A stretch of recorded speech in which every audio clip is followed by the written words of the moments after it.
சென்னையில் வசித்த இறுக்கம் ரத்ன முதலியாருக்கு வள்ளல் பெருமான் எழுதிய 38 திருமுகங்களையும் சென்ற காணொளிகளில் பார்த்தோம். அதில் அயலார் யாராவது இவ்விடம் வருகின்றவர்களிடத்தில் 1 அல்லது 2 லாங் கிளாத் பீஸ் வாங்கி அனுப்பும்படி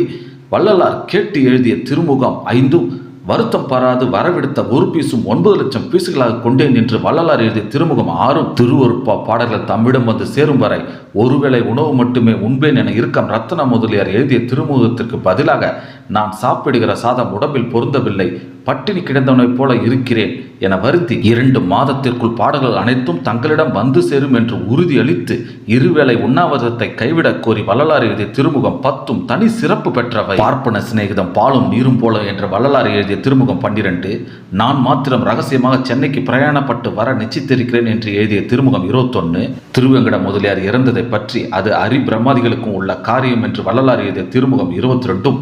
ஆழமான அர்த்தங்கள் கொண்டவை.